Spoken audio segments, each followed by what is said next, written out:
Hello, and welcome to Building While Becoming, a special series from Beyond the Page Media created in recognition of Black Business Month.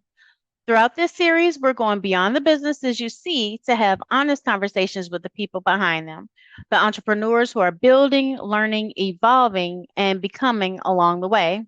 And before I sit down with our guests, I thought it was only right that I start with my own story. If you're new here, I'm T. Taylor, founder of Beyond the Page Media, author and media host. Through Beyond the Page Media, I create opportunities for authors, entrepreneurs, and creatives to share their stories, showcase their expertise, and increase their visibility through meaningful conversations and authentic storytelling. But just like the entrepreneurs you'll meet throughout this series, I'm building too. I'm still learning, I'm still figuring some things out, and I'm still becoming. I spend a lot of time asking other people about their stories. So today I thought, why not turn the questions on myself? Building while becoming isn't about having everything figured out before you begin. It's about what happens while you're building the vision, learning the lessons, navigating the uncertainty, and becoming the person capable of carrying what you're creating. So let's get into it. Before Beyond the Page Media, what did entrepreneurship look like for you? Before Beyond the Page Media, entrepreneurship, I have always had an entrepreneurial spirit. I remember when I was younger, oh man, maybe about elementary, middle school, I wanted to have a hair salon. Even in high school, when I had my business marketing class, we had to develop a business plan, and me and my partner, we developed a hair salon.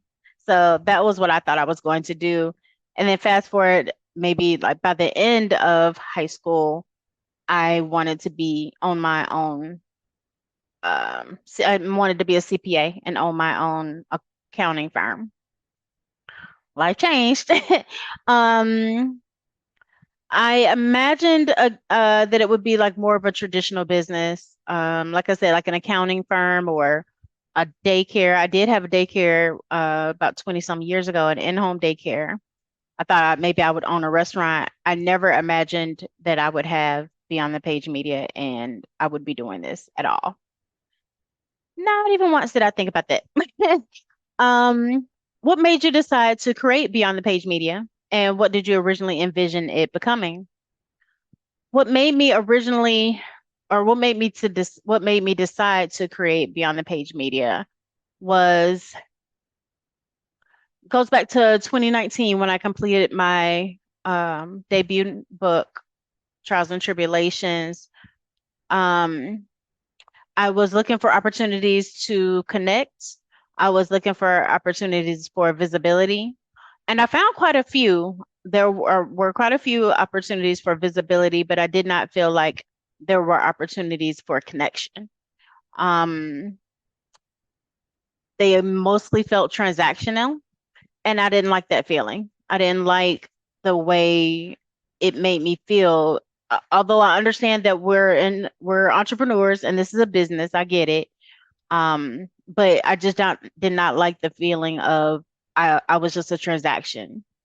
Um, and so it was placed on my heart, not then, but when I decided to do my enhanced version of Trials and Tribulations. And before I even started, no, I'll take that back. I started looking for again for visibility. And I want to say that I was able to connect with a few people from 2019 that I did feel that connection with. And I actually still have, those relationships now. It's very few. Um, but I wanted to create the space that I was looking for. It was really weighing really heavy on me to do that. So that's what I did. I wanted to create a space that felt like community and connection. And that's where that came from.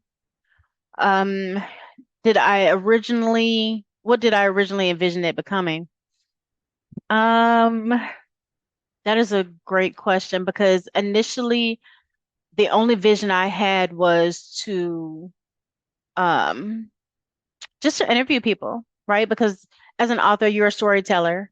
So my initial vision or original vision was just to interview people so that they could get their story out. And that was as far as I had gotten. I did not see it becoming what it is today. And now I envision so much more.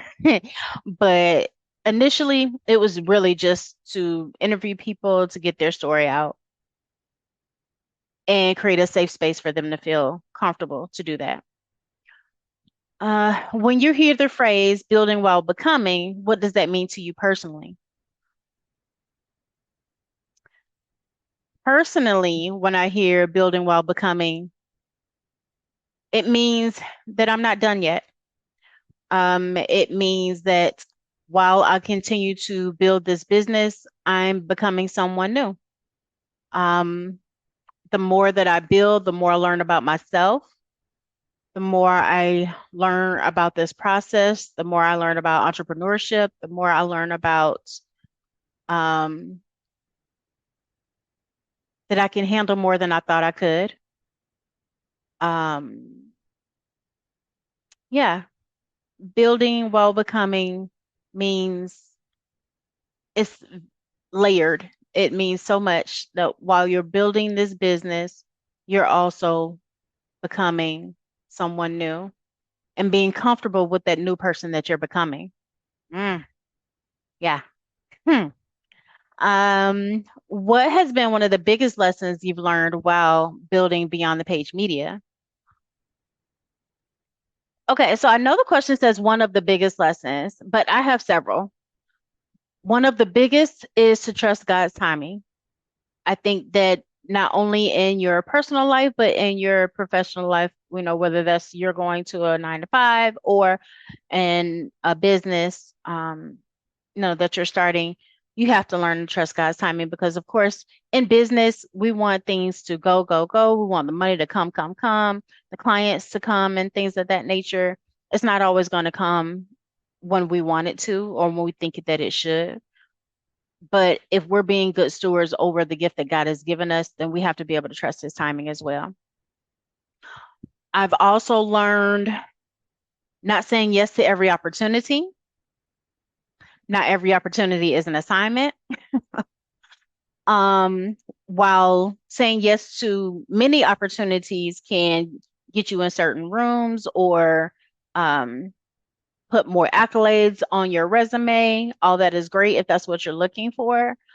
But was that opportunity something that was actually meant for you, or was that just something for you to add to your resume?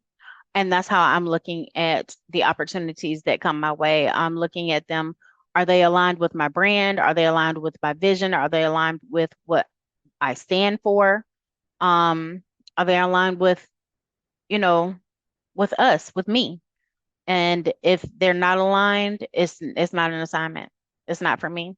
I appreciate you coming my way, but that doesn't mean that we are meant to work together and being okay with that because sometimes that means you might be turning down money that could be helping, fund the business or what have you, or that's a potential client. But you have to stay true to you have to stay true to yourself and you have to stay true to, what the vision and the alignment and understanding what is meant for you is meant for you, and not everything is meant for you. I am learning another big lesson I am learning is to give myself grace. There are times when um sometimes you can be your own harshest critic, and I have to sometimes take a step back and give myself grace on a lot. Um yeah. People often see what you're building publicly. What is something they don't see happening behind the scenes? So going back to giving myself grace, um, I am trying to get better. But one of the things happening behind the scenes is the when you deal with chronic, when you have a disability and you deal with the things that come along with that. For me, it's chronic migraines, it's insomnia, it's brain fog, it's chronic fatigue. I have to give myself grace. I have to give myself patience. I have to be patient with myself, um, because it's frustrating when those things prevent me from doing the things that I need to do.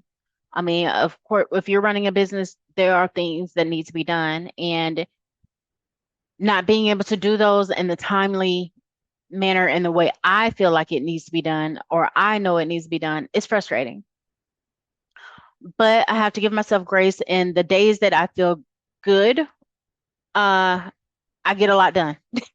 I try to uh do a lot in the time that I have where I'm feeling good, I'm feeling, okay, where I try to plan out at least 1 to 2 weeks worth of content, get plan at least 1 to 2 things out administratively. And then sometimes that works and sometimes it doesn't. Sometimes with the insomnia, I might be up at 2 o'clock in the morning. So then if I don't have a headache, then I can go in here and get some things done administratively and I'm good. But it's being having to be okay with that and being patient with myself. That's one of the that's hard. It's definitely hard. You've talked about learning to give yourself grace. What has that looked like while building a business and still trying to stay committed to the vision? As I mentioned, it's learning to listen to my body. When I absolutely cannot do this, then I stay in the bed. When I when there are days where I feel a little bit better, then I complete as many tests as possible. Like I said, I have to listen to my body and rest when I am feeling depleted. Even when it before, let me take that back. I'm learning how to rest before I even get to the point where I feel depleted. If I feel like I'm starting to get drained or what have you, then I have to I learn I'm learning. I haven't learned. I'm learning to stop and take a breath, take a break. And I'm getting better with not feeling guilty about taking those breaks. Um, on the days where I do feel okay, then I complete as many administrative tasks as possible. And just learning that my mental and my physical, they need to be aligned in order for me to stay committed to the vision. So as long as I'm listening to my body and making sure that I'm mentally there and physically there, to where I can get things done, then that I can still stay committed to the vision. Have there been moments when you questioned whether you were qualified or whether what you were building would actually work, and what helped keep you going? I'm going to be honest. Imposter syndrome is real. In the beginning, I questioned myself almost daily. I felt unqualified. I felt overwhelmed, constantly second guessing, experienced so much self-doubt, um, feeling like I wasn't the right one to do it. So yeah, there have been plenty of moments.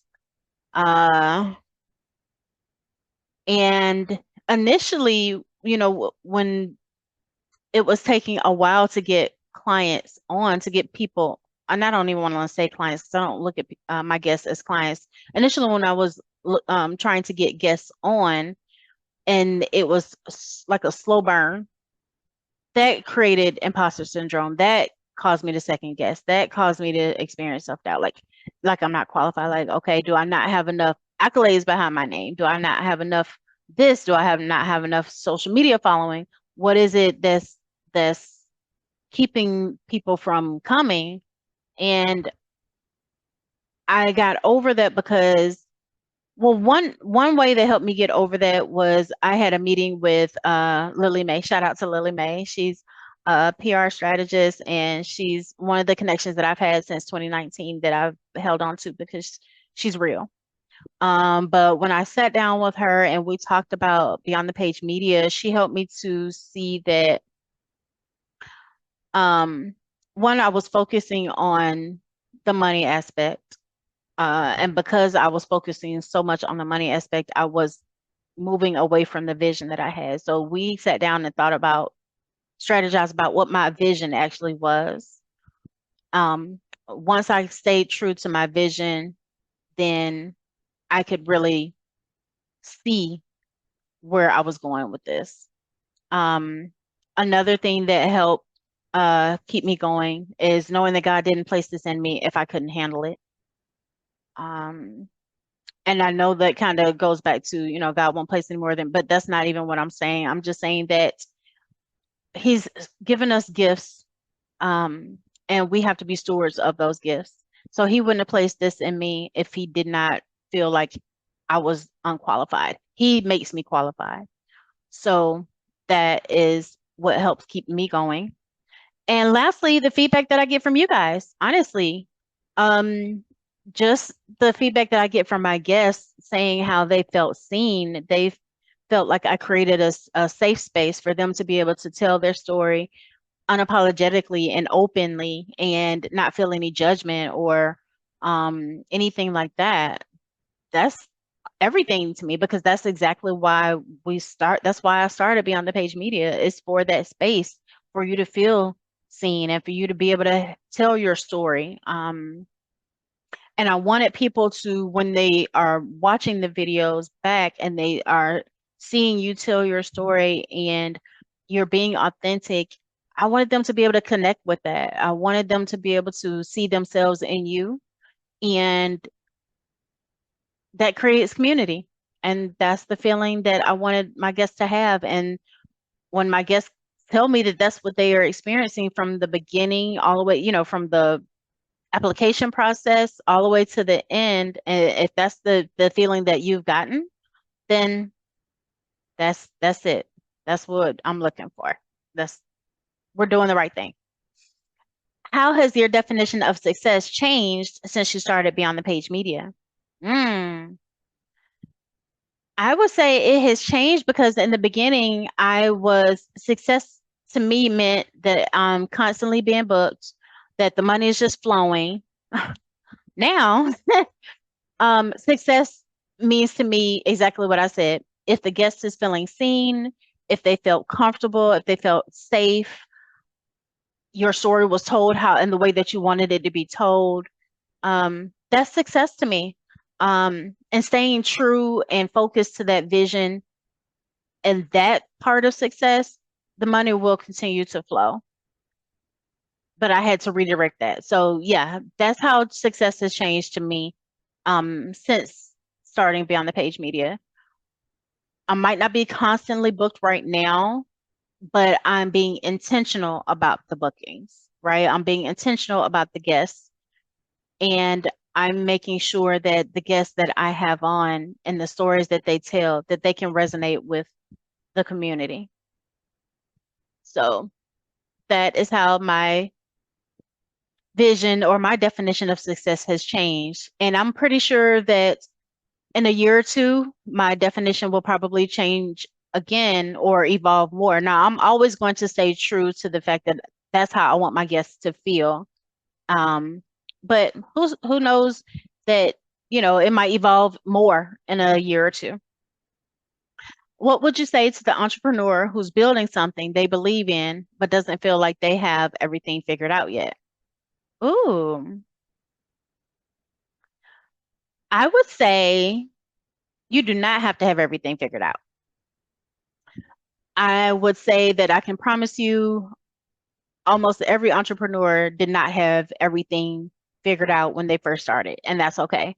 It's always great to start with a business plan so you can at least know the path you want to take financially, where you see the business, things of that nature. Yes, that's great to have, but you're not going to have everything figured out. That's why it's great to have a team. If you're not a creative person, it's great to have a creative design person on your team. If you're not good with finance, it's great to have a CPA. Even if you are good with finances, it's good to have, a CPA anyway.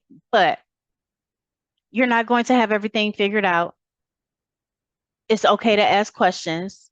Um, if you see someone on social media that's doing what you want to do, or they're an entrepreneur, and it's okay to ask them questions, DM questions. Some entrepreneurs do not mind answering questions. Some will even do a like a free consultation. And I've started doing that. I have a Let's Connect section on my website where you can book a call with me, a free consultation, and we can talk about your vision. We can talk about your plans, where you see your business going, or your if you're an author, entrepreneur, whatever it is. Um, we can discuss it and see if we're aligned, or I can direct you to another path. It might not be something that I can handle or something that I'm familiar with, but I have created connections where I might be able to direct you and send you in the right direction. But yeah, a lot of entrepreneurs do not mind giving out advice. Um, Now, depending on how much advice you're asking, of course, they might want to charge you for their time. But, if it's just like a few questions here or there, I think you'll find that there are quite a few people out there that don't mind answering questions. When you look at who you were when you started and who you are today, who are you becoming? I love this question. So deep. Um, and when I was writing it, I was trying not to become emotional. So I'm going to try to answer this without becoming emotional. When you look at who you were when you started and who you are today, who are you becoming? I am becoming someone who is learning what it truly means to trust God. I am becoming someone who is learning to trust his timing. I am becoming someone who is learning how to give myself grace daily. I am learning how to trust myself, how to not feel overwhelmed, not have the self-doubt, not feel unqualified. I am learning to feel worthy of the gift that God has entrusted in me. I am learning, um, I am learning to love the person that I'm becoming, and that means everything. Um, I am so excited about the guests that I have coming on. Um, that's that's why I'm excited about the conversations you'll hear this month. Every guest has a different story. Every journey looks different, but each one reminds us that success isn't just about reaching a destination, it's about who we become along the way. Thank you for listening to my story. To our Beyond the Page Media community, thank you for tuning in. Thank you for the likes, the subscriptions, sharing. If this conversation encouraged you, challenged, or inspired you, continue to like, subscribe, and share it with someone who may need to hear it. Until next time, keep writing, keep rising, and remember, your story matters.